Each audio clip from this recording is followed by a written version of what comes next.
প্রিয় শিক্ষার্থীরা, ক্লাসের শুরুতে তোমাদেরকে স্বাগত জানাচ্ছি।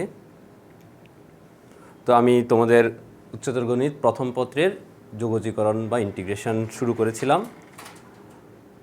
এখন আরও কিছু ম্যাথ করব যোগজীকরণের উপরে, সবাই খেয়াল করবে। তো প্রথমে দেখো যে integration cos x e to the power sin x dx, integration cos x e to the power sin x dx।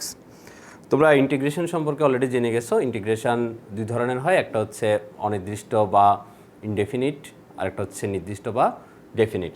যেগুলোতে লিমিট দেয়া থাকে সেগুলোকে আমরা ডেফিনিট ইন্টিগ্রাল বলে থাকি, আর যেগুলোতে লিমিট দেয়া নেই সেগুলোকে আমরা ইনডেফিনিট ইন্টিগ্রাল বা অনির্দিষ্ট যোগজ বলে থাকি।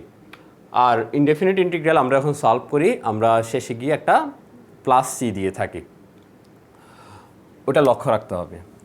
এটা কীভাবে সলভ করব? দেখো, আমি যদি প্রথমে সাইন এক্স সমান যদি জেড ধরে নিই, এখানে আছে আমার cos x e to the power sin x, তা ধরি sin x is equal to z। এখন আমি যদি স্ব ভেরিয়েবলের সাপেক্ষে ডিফারেন্সিয়েট করি, তাহলে sin x কে ডিফারেন্সিয়েট করলে cos x dx হবে, আর z কে করলে dz হবে। তাহলে এখন আমাদের এক্সটা এখন জেডে কনভার্ট হয়ে যাচ্ছে, খেয়াল করো।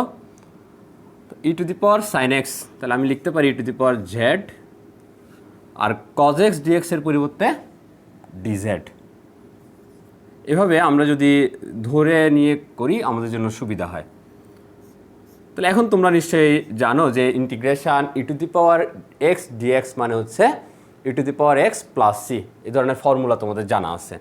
তাহলে integration e to the power z dz মানে হবে e to the power z plus c. এখন জেড তো আমরা নিজেরা ধরে নিয়েছিলাম, সেজন্য জেডের মানটা আবার বসাতে হবে। তাহলে e to the power Z সমান হচ্ছে সাইন এক্স, তাহলে e to the power sine x plus c. তাহলে আমরা অনির্দিষ্ট যোগজে একটা প্লাস সি দিতে হয়, এটা মনে রাখবো। এটা হচ্ছে আমাদের অ্যান্সার। তাহলে আমরা পেয়ে গেছি e to the power sine x plus C. Okay, তাহলে আমরা যদি সাইন এক্সকে জেড ধরে অঙ্কটা সলভ করি, আমাদের অঙ্কটা খুবই সহজ হয়। এখন দেখো আরেকটা ম্যাথ।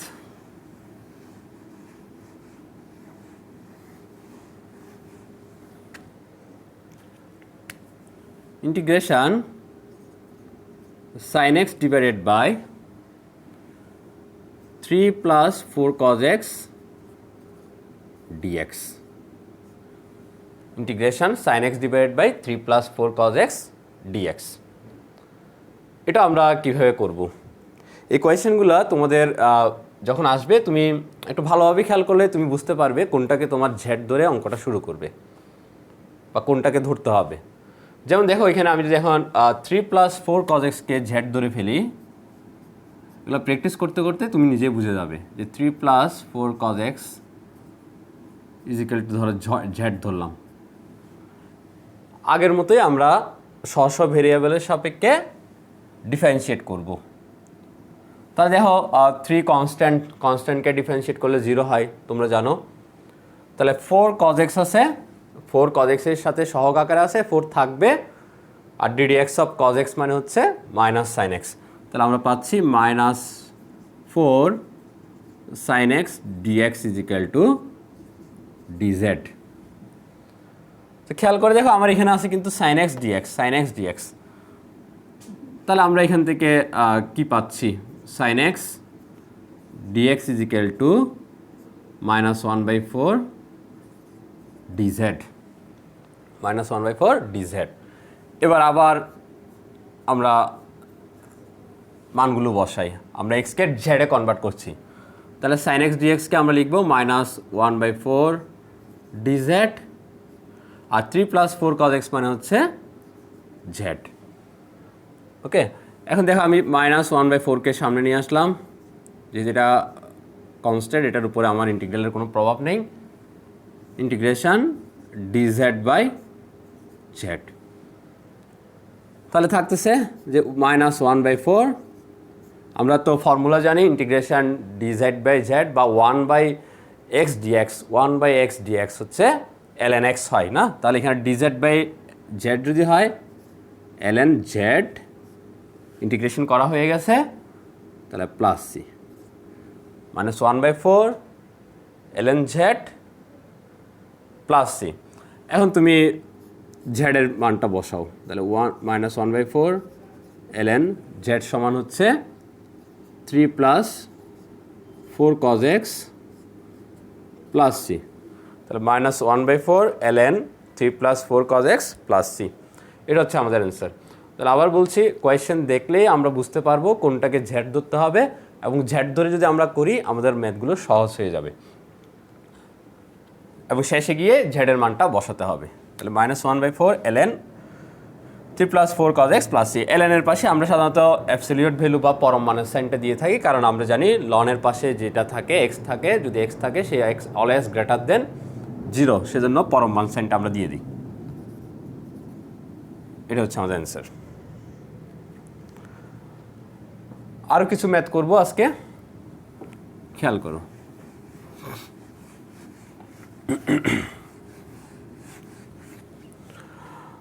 এরপরেরটা দেখো, এটা একটা ইম্পর্টেন্ট ম্যাথ, যে cos cube x root over sine x dx. cos cube x root over sine x dx, এটাকে আমরা কীভাবে করব? তা দেখো, প্রথমে আমি cos কিউব এক্সকে দুইটা ভাগে ভাগ করব। একটা হচ্ছে cos square x cos x root over sine x dx.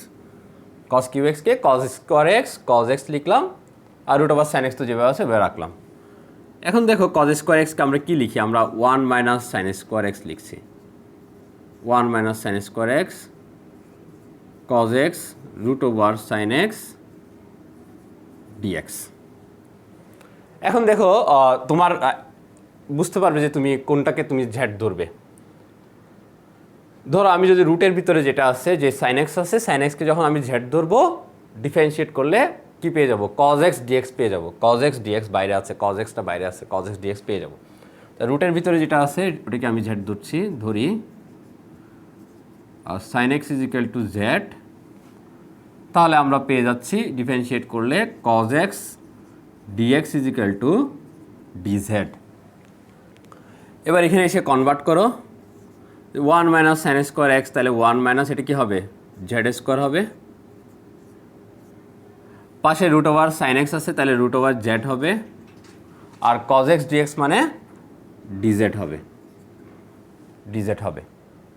ঠিক আছে, এখন তুমি রুট জেড দিয়ে গুণ করো। রুট জেড মানে হচ্ছে z to the power half, তাহলে z to the power half আসবে মাইনাস জেড স্কোয়ারের সাথে z to the power half যখন গুণ করব 2 + হাফ আসবে, তা 2 + হাফ মানে 2 + হাফ মানে 5/2 আসবে, 5/2। তা z to the power 5/2 DZ.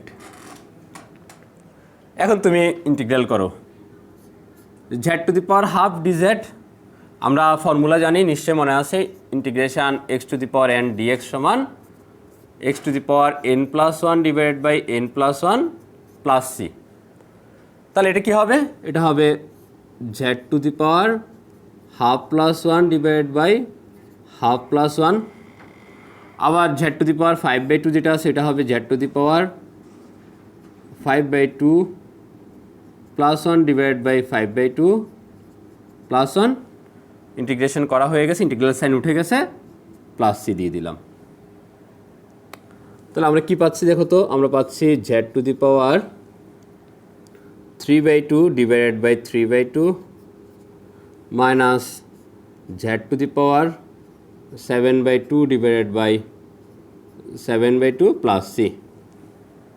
ওকে, এরপরে আমরা এখানে লিখতে পারি, এখানে আমি লিখি যে এটা হচ্ছে 2/3 z to the power 3/2 minus 2/7 z to the power 7/2 plus c. এখানে তো আর আমার অ্যান্সার শেষ না, আমাদের কাজ হচ্ছে কি জেড এর মানটা আবার বসাতে হবে। জেড সমান কি সেটা এখানে বসাতে হবে। তাহলে 2/3 sin x to the power 3/2 minus 2/7 sin x to the power 7/2 plus c. এ হচ্ছে আমাদের অ্যান্সার। ঠিক আছে, তাহলে আমরা কি করলাম, cos কিউব এক্সকে প্রথমে cos square x into cos x লিখলাম, cos স্কোয়ার এক্সকে আবার 1 মাইনাস সাইন স্কোয়ার এক্স লিখলাম। এরপরে রুটের ভিতরে যেহেতু সাইন এক্স আছে ওইটাকে আমি জ্যাড ধরলাম, জ্যাড ধরে ডিফারেন্সিয়েট করলাম, cos x dx সমান dz পেলাম। তাহলে পাচ্ছি 1 minus z square into root z. এবার রুট জেড দিয়ে গুণ করলে একটা হবে z to the power half আর একটা হবে জেড টু দি পাওয়ার 5/2। এবার তুমি ইন্টিগ্রেশন করো, তুমি জানো যে integration x to the power n dx সমান x to the power n+1 divide by n+1, power এক যোগ হবে এবং সেটা দিয়ে আবার ভাগ করতে হবে। তাহলে এটা হবে z to the power half plus 1 divide by half plus 1, এটা হবে z to the power 5/2 plus 1 divide by 5/2 plus 1। তো আমরা পেয়ে গেলাম 2/3 z to the power 3/2 minus 2/7 z to the power 7/2। এবার জেডের মানটা আবার বসাতে হবে, জেড সমান সাইন এক্স, এটার মানটা বসালেই আমাদের অ্যান্সারটা পেয়ে যাব। ওকে,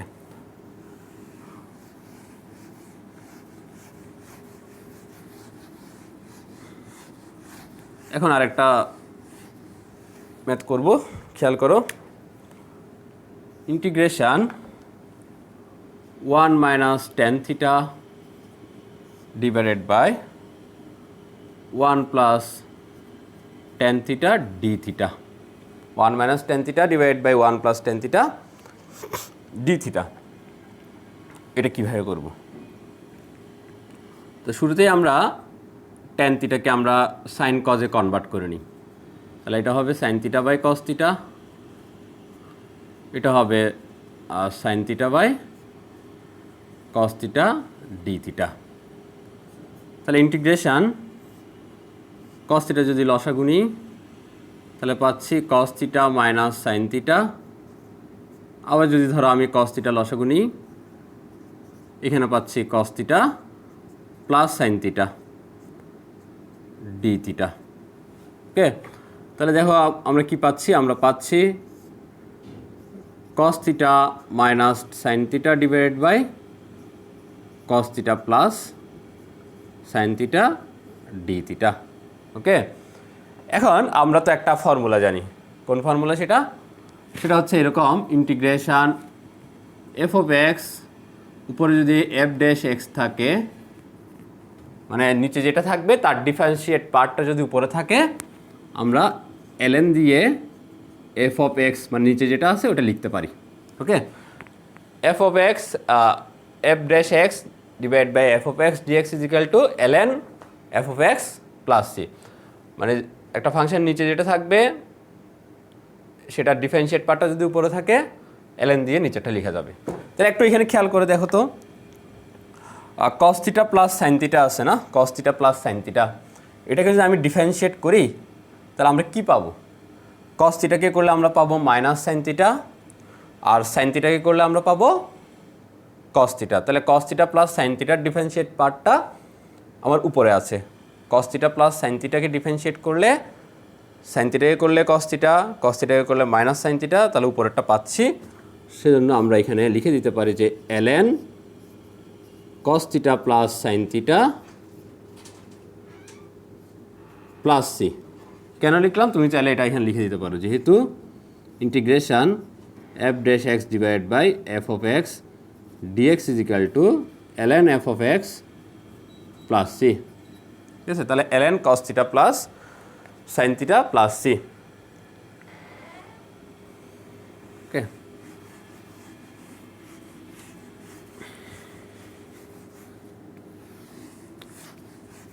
এবার দেখো আরেকটা, integration dx divided by 1 plus ten x. তো এই ম্যাথটাও একটু খেয়াল রাখতে হবে, এটা একটা important math. dx by 1 plus ten x dx, sorry dx তো দরকার নেই, আমি আবার লিখছি integration dx by 1 plus 10x। তো প্রথমে আমরা 10xকে সাইন কজে কনভার্ট করে নিই, তাহলে dx 1 plus sine x by cos x, তাহলে integration dx cos x plus sine x by cos x, integration cos x dx divided by cos x plus sin x। তো এরপর লাইনটা একটু খেয়াল রাখতে হবে, দেখো integration cos x plus sin x আছে,